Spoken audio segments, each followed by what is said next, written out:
ఈ వీడియోలో తన ఐప్యాడ్ ని టచ్ చేస్తే పిల్లవాడు అరుస్తున్నాడు, కొడుతున్నాడు. ఎందుకో మనం తెలుసుకుందాం. అన్నం తింటారని, అల్లరి చేయకుండా ఉంటారని మీరు కూడా ఫోన్ ఇస్తున్నారా? ఎప్పుడైతే పిల్లలు లాంగ్ అవర్స్ ఫోన్ కి అడిక్ట్ అయిపోతారో దానివల్ల డోపమైన్ హార్మోన్ రిలీజ్ అవుతుంది బ్రెయిన్ లో. దానివల్ల వాళ్ళు దానికి అడిక్ట్ అయిపోతూ ఉంటారు. ఎలాగైతే మన చిన్నప్పుడు గేమ్స్ ఆడేటప్పుడు లెవెల్స్ క్రాస్ చేసేప్పుడు ఎంత హ్యాపీగా ఫీల్ అయ్యేవాళ్ళమో ఇది కూడా అలాగే అన్నమాట. ఇక్కడ ఇంకొక ప్రాబ్లం ఏంటంటే అటెన్షన్ స్పాన్ అనేది పిల్లల్లో తగ్గిపోతుంది. అలాగే స్లీప్ క్వాలిటీ అనేది ఎఫెక్ట్ అవుతుంది. తర్వాత ఆకలి కూడా తగ్గిపోతుంది. ఈవెన్ మెంటల్లీ వాళ్ళ డోపమైన్ కి అడిక్ట్ అయిపోతూ ఉంటారు. మనం ఇందాక ఆ వీడియోలో చూసినట్టు. తర్వాత 1 to 2 years లోపే మనకి 80% ఆఫ్ బ్రెయిన్ డెవలప్ అవుతుంది అనమాట. ఇది ఎక్కువ ఫోన్ చూసిన పిల్లల్లో ఫ్రంటల్ లోబ్ ఎఫెక్ట్ అవుతుంది బ్రెయిన్ లో. దానివల్ల లాంగ్వేజ్ డెవలప్మెంట్, రీడింగ్ స్కిల్స్, తర్వాత ఎమోషనల్ అండ్ ఫేషియల్ ఎక్స్ప్రెషన్స్ అనేది చాలా తగ్గిపోతుంటాయి. According to IIP guidelines, less than 2 years strictly no screen time. 2 to 5 years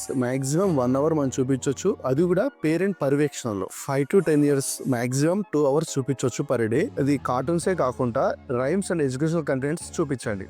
ఇవాళ రేపు ఇద్దరు వర్కింగ్ పేరెంట్స్ అవడం వల్ల పిల్లలకి ఫోన్ చూపించి డిస్ట్రాక్ట్ చేయడం ఈజీ సొల్యూషన్ అయిపోయింది, instead of outdoor activity and social activities. This is doctor Anil Kumar, Tejas hospital, Hayath Nagar.